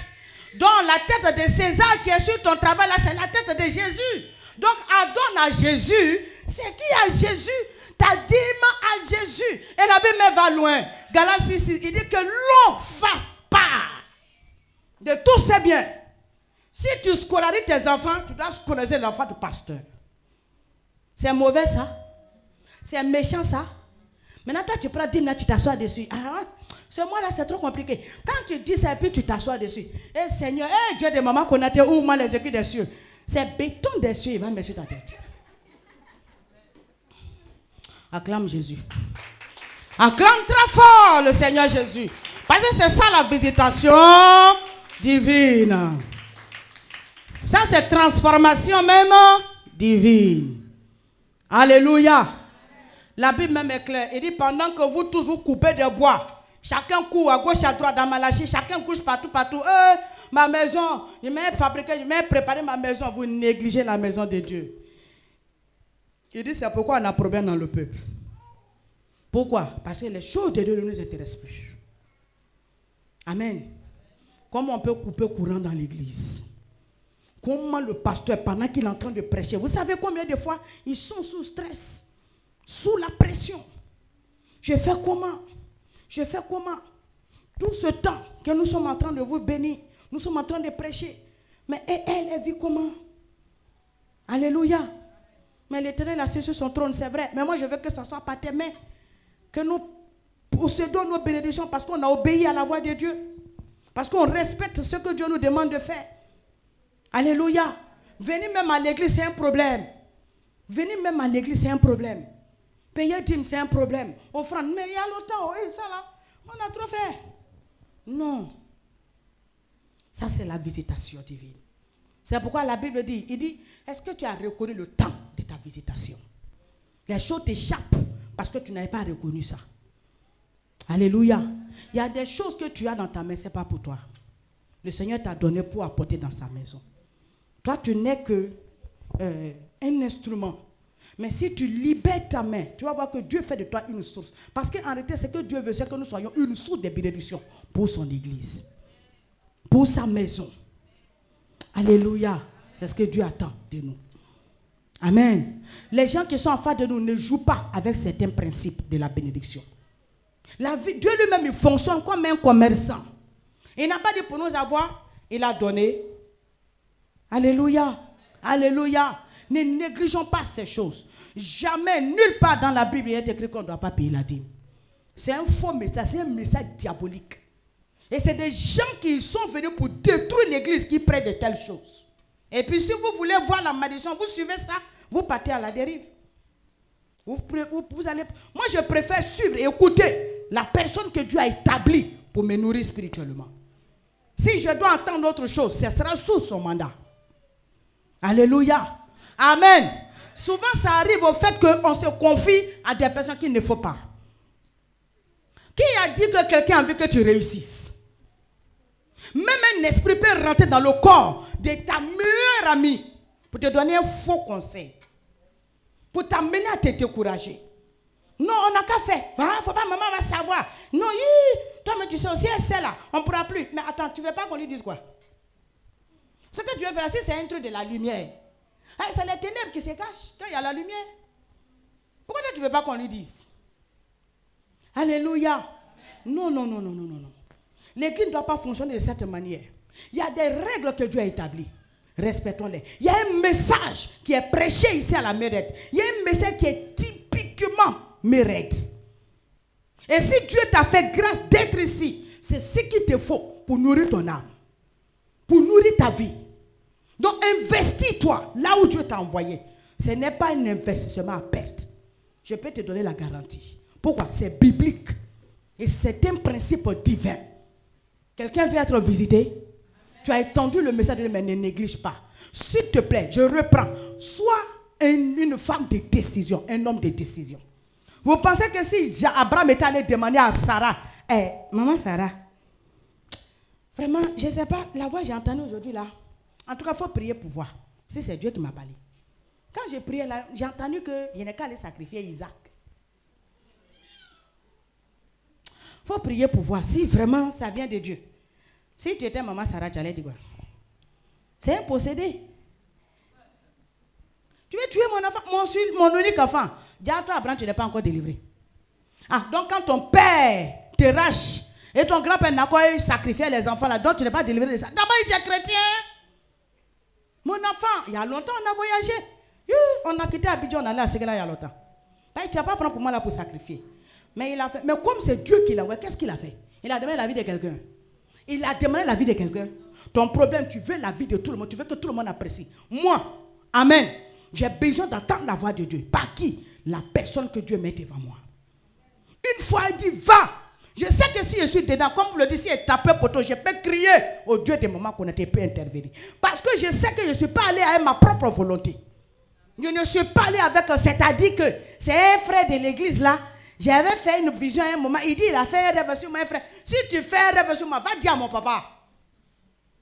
Toi, qui t'as donné l'ordre de rêver sur moi? Toi, tu me vois comme un peu sur toi. Tu as fait le rêver sur toi-même. On est tous à l'église ici pour que maman qu'on a été rêve sur nous. Toi, tu es quitté pour rêver sur moi. Amen. Ton rêve est vrai, c'est vrai. Mais la manière de me donner l'information, je n'en ai pas besoin. Il y a un ordre qui est établi. On est devenu prophète entre nous maintenant. Souvent même l'offrande du dimanche là, on prend pour payer le transport de la soeur. C'est la délibéralité. De toute façon, c'est la même chose là. Ah, c'est une servante de Dieu. C'est comme ça aussi. C'est la même chose aussi pour ta bénédiction. Ah, ou bien de laisser le micro là. C'est bon comme ça. C'est pas bon. On va parler un peu encore. Alléluia. C'est pas mauvais. On n'est pas en train de vous dire de ne pas être méchant. Mais il y a ce que tu as réservé pour la maison de Dieu. Elle est consacrée à la maison de Dieu. Elle ne part pas, elle ne va pas ailleurs. Les actes de libéralité, c'est ce qui nous appartient. Et la Bible nous recommande de le faire. Amen. Mais ce que je mets de côté pour venir m'occuper de la maison de Dieu, je ne fais pas ça pour quelqu'un d'autre.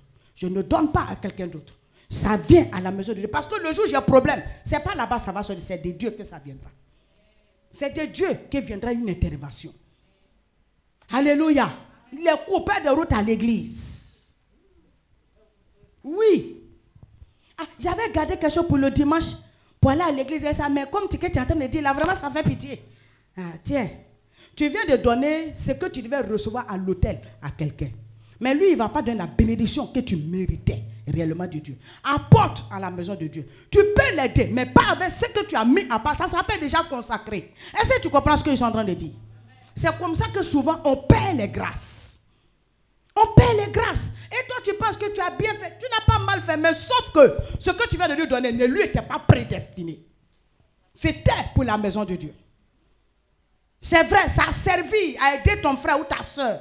C'est vrai, ça l'a aidé. Aujourd'hui, elle a une lumière chez elle. C'est vrai. Mais sauf que dans ton esprit, tu avais prévu donner à l'église.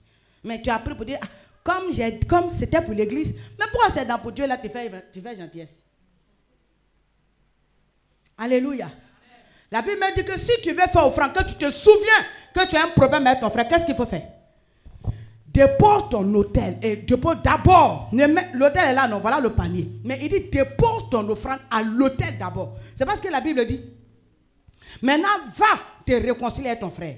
Maintenant, tu reviens, tu prends l'argent et puis tu mets dans. Donc, il ne t'a pas dit. Dieu, lui, il sait qui on est. Pourquoi il ne dit pas va d'abord te réconcilier avec ton frère? Et puis ensuite, il sait que réconciliation, vous pouvez prendre l'argent, lui son argent là, pour payer bien pour vous réconcilier dedans. Donc, il faut déposer d'abord. Allez-y vous réconcilier et puis ensuite tu viens prendre mon argent, tu mets dans le panier. À César ce qui est à César, à Dieu ce qui est à Dieu. Tu as dit amen encore? Il dit il faut déposer ici. Il n'a pas dit va à ça pour vous réconcilier. Quand tu viens, tu déposes. C'est-à-dire il ne faut pas partir ça à la maison. Dépose à côté, nous tous on voit. Et puis maintenant tu t'en vas te réconcilier avec ta soeur avec qui tu ne parles pas. Quand vous finissez de régler vos problèmes là, tu rentres maintenant, puis tu prends, tu déposes. Il ne faut pas partir te réconcilier avec ça là-bas. Voilà. Tu peux te tenir debout. Et j'aimerais que tu acclames le Seigneur. Non, acclame le Seigneur, s'il te plaît. Amen. Alléluia. Tu vas attendre que les gens te disent d'abord c'est bon. Il faut faire avant que tu ne te lèves pour travailler pour le Seigneur. Et maintenant, tu vas aller tout demander. Qui a dit que quand on veut faire quelque chose pour Dieu, on demande la vie de tout le monde? Ce que tu veux faire pour le Seigneur, lève-toi et fais-le. Alléluia. Amen. Il n'y a pas quelqu'un qui peut t'encourager à donner ton salaire à l'église. Oh, c'est biblique. Alléluia. Alléluia. Tu vas parler à ton Dieu ce soir. Je sens en mon esprit qu'il y a des personnes que Dieu veut bénir. Il y a des personnes que Dieu veut faire rentrer dans leur bénédiction. Mais vous êtes indécis. Il y a des décisions que vous n'arriverez pas à prendre. Écoute-moi très bien. Il y a des décisions que tu es en train d'hésiter. Et tu vas voir que, regarde, souvent Dieu permet que tu fasses quelque chose pour te prévenir de quelque chose. Je ne sais pas si vous comprenez. Est-ce que vous me suivez? Vous me suivez? Esther est devenue reine en Israël. Amen. Pourquoi? Parce que Dieu savait qu'un jour, le peuple juif serait en danger. Donc, de par sa position, elle pouvait intervenir en faveur des Juifs. Maintenant, imaginez si ce jour-là, elle n'était pas reine. Ou bien elle refusait d'aller marier Assuérus. Qu'est-ce qui allait se passer? Est-ce que les Juifs allaient s'en sortir? Alléluia. Donc souvent, Dieu peut te permettre de prendre une décision. C'est pour sauver tout un monde. Tu n'as aucune idée. Mais tu es indécis. Alléluia. Tu es indécis. Afin que toi-même tu sais que ça là, c'est Dieu même qui a conduit mes pas à faire telle chose. Aujourd'hui, tu n'as plus la force de le faire. Tu trouves que c'est Dieu et tu vas toujours trouver des personnes. Non, c'est lui là qui a dit, va faire comme ça. Mais depuis quand eux ils tiennent compte de toi pour prendre des décisions dans leur vie. Mais ils s'en foutent de toi. On ne partage pas la mort. Tu es là? Je veux que tu parles à Dieu. Alléluia. La Bible déclare que si vous entendez la parole de Dieu, n'endurcissez pas vos cœurs. S'il te plaît, je pense que ça aussi c'est une visitation. C'était comment reconnaître notre temps de visitation. Alléluia. Parle à Dieu de là où tu es. Tu connais, tu sais d'où tu viens. Tu sais comment tu as marché avec ton Dieu jusqu'à aujourd'hui. Tu sais ce qui n'a pas marché. Dans tout ce qu'on est en train de dire, toi tu connais là où Dieu a mis le doigt. Je veux que tu pries, que tu élèves la voix vers le Seigneur. Que tu demandes à Dieu son intervention. Seigneur, c'est vrai, tu m'as visité, mais c'est moi-même qui j'ai réduit mon cours. Tu m'as visité, mais j'ai été indécis, j'ai été indécise. Seigneur, tu m'as répondu, c'est vrai, mais je n'ai pas suivi pleinement ta voix. Pardonne-moi. Je veux que tu parles à Dieu. Parle sincèrement au Seigneur.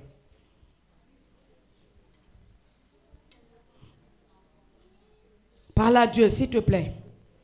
Il faut parler, il ne faut pas t'occuper de ton voisin.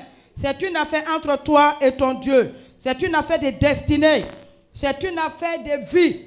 C'est de ta vie qu'il s'agit. On acclame toujours les bons témoignages. Mais quand ce n'est pas bon, tu vas voir que c'est la tristesse, ce n'est pas aussi une joie, ce n'est pas bien. Ce que Dieu attend de nous, alléluia, c'est des bons témoignages. Élève le voix vers le Seigneur. Ne laisse rien s'opposer même à ta prière. Continue de prier. Je veux que tu parles à Dieu. Je veux que tu ouvres ton cœur et que tu parles à ton Dieu. Ouvre ton cœur, ouvre ton cœur, ouvre ton cœur. Et parle sincèrement au Seigneur. Papa, j'ai trop écouté les gens. J'ai écouté les voix. J'ai écouté les voix. Aujourd'hui, je suis dans le tourment. Je suis dans les situations où je ne sais pas quoi faire. Aide-moi, Seigneur. Mon Dieu. Mon Dieu. Toutes les fois que nous n'avons pas été honnêtes dans nos dîmes, toutes les fois que nous n'avons pas été honnêtes, toutes les fois que nous n'avons pas été obéissants, quand on a vu la visitation de Dieu, quand Dieu nous a parlé, Dieu nous a interpellés, quand Dieu a mis le doigt sur les choses que nous faisons qui ne le glorifient pas, nous n'avons pas été capables de dire à Dieu, Seigneur, c'est vrai, je te demande pardon. Toutes les fois qu'on a été, toutes les fois qu'on n'a pas été correct dans nos dîmes, qu'on n'a pas été fidèle à Dieu, fidèle dans la voie de Dieu, les orientations que Dieu nous a données, les recommandations que Dieu nous a données, est-ce qu'on les a suivies pleinement? Nous avons crié à Dieu, tu as pleuré, tu as jeûné, tu as crié à Dieu, c'est vrai. Mais est-ce que quand Dieu t'a parlé, tu as obéi?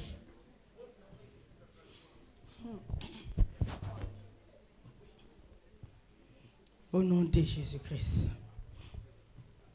Alléluia. Nous allons prier le Seigneur notre Dieu. Parce que pendant que nous étions en train de parler de ces choses, et l'ennemi est en train de dire que celle-là, il ne va pas s'en sortir. Lui-là, il ne va pas s'en sortir. Parce que je sais où je vais l'attraper. Alléluia. Il va tout faire pour t'empêcher d'obéir, d'honorer Dieu, d'obéir à la voix que tu as entendue. Parce qu'il veut te retenir prisonnière. Moi, depuis que je suis né, je suis devenu chrétien, je n'ai jamais vu le diable qui acclame un chrétien parce qu'il a obéi à Dieu. Mais il fera tout pour t'empêcher d'obéir. Alléluia. Il veut même te séparer de ton église. Fais attention. Amen. Je ressens dans mon esprit qu'il y a des combats pour te faire quitter ton assemblée. Vous savez, il y a des ombres qu'on ne quitte pas. Il y a des couvertures qu'on ne quitte pas. Tu peux même peut-être aller chez un homme de Dieu, peut-être tu peux dire lui crache le feu. Mais ta maman qui n'a jamais craché le feu, c'est son ombre là dont tu as besoin. Tu vas aller où on crache le feu, il n'aura rien. Au contraire, tu vas t'exposer. Moi, ce n'est pas un ennemi qui peut choisir où moi je vais aller prier. Donc ça veut dire que là-bas t'arrange. Non. Alléluia. Tu peux aller prier partout, mais pas là-bas. Mais il y a quoi là-bas et puis tu ne veux pas que j'aille prier? Oui, maman, j'entends dans mon esprit. Je ne sais pas, mais mon oreille est ouf. Et puis j'entends quelqu'un qui dit, va prier partout, mais sauf là-bas. Comme une menace. Oui. J'entends dans mon esprit. Je vois la personne sous pression, et puis quelqu'un entend de faire. Un homme entend lui parler. Hé, tu vas aller prier partout, mais pas là-bas. Mais la personne a mis quelque chose en place, une force spirituelle. Travailler de sorte que. Et puis je vois dans mon... Il t'oriente, lui il t'oriente. C'est lui qui t'oriente. Écoute-moi très bien, même le diable pour te détruire, il se déguise en ange de lumière. Même il porte même le nom de Jésus. Il dit, mais je m'appelle Jésus aussi. Mais entre lui et puis le véritable Seigneur, il y a une différence. Parce que quand Dieu veut bénir quelqu'un, ce n'est pas en t'oppressant. Ce n'est pas en t'intimidant. Si tu ne fais pas ça là, je ne veux plus que tu travailles avec moi ici. Si tu ne viens pas avec moi là, il ne faut plus venir dans mon travail ici. Va travailler ailleurs. Je vais aller travailler ailleurs. Parce que tu ne tiens pas mon souffle de vie. Si tu dis tu vas aller prier tous les jours là-bas, là, tu quittes ma maison, tu es ma nièce, tu es mon neveu, tu dis c'est là-bas, tu vas aller prier tous les jours là. Il faut quitter ma maison, va là-bas, l'église va te nourrir. Moi, on m'a fait ça, on m'a donné mon sachet, l'église s'est occupée de moi. Quand j'ai dit l'église, je parle de mon Dieu qui s'est occupé de moi. À quoi de quoi? Si c'est ça là, je ne veux plus. Il ne faut plus partir prier là-bas. Pourquoi je sais pas. Comment vous appelez ça? Mon âme là, mon salut, je vais compromettre mon salut. Pourquoi? Connais le lieu de ta visitation et la personne de ta visitation. Tu l'as déjà vu, tu l'as déjà entendu, par ses prières, par ses messages, par ses conseils. Où est-ce que Dieu t'a envoyé aujourd'hui? Alléluia. Mais j'entends, ça peut être spirituel comme ça peut être une physique. Mais ce que j'entends, ça persiste. Alléluia. N'écoute pas. Il y a un complot familial. N'écoute pas. Il y a un complot familial. Il y a un complot familial. Il y a un gros piège derrière. Les gens attendent seulement que tu quittes cet environnement. Que tu quittes cette ombre-là qui te couvre. Que tu te déconnectes de ta mère. Et puis t'abattre. Parce que la personne a décidé. J'entends dans mon esprit, l'Esprit de Dieu me dit que la personne a dit que tu l'as déjà humilié une fois. Que tu l'as déjà humilié une fois. Mais il ne te laissera pas l'humilier encore une deuxième fois. Mais il s'est travaillé. Il s'est travaillé. Il s'est travaillé spirituellement. Il a réussi à prendre 2 ou 3 personnes qui ont confessé Jésus d'une manière là. Il a réussi à les prendre pour t'amadouer, pour te parler. Fais attention. Je ne sais pas. Mais j'aimerais que toute l'église prie pour la personne. Dieu ne me révèle pas, mais j'entends la personne, j'entends Dieu me parler. J'aimerais que toute l'église élève la voix. Mais je ne sais pas, ça peut être toi, ça peut être quelqu'un parmi nous, bien connaissant. Je veux qu'on prie. Il faut élever la voix avec Dieu. Dieu, Seigneur, cette personne, où qu'elle soit, nous sommes une force. Nous sommes de l'église américaine. Nous tenons dans la présence du Seigneur. Et par l'autorité du nom de Jésus, nous détruisons, nous mettons à nu tout complot autour de cette personne.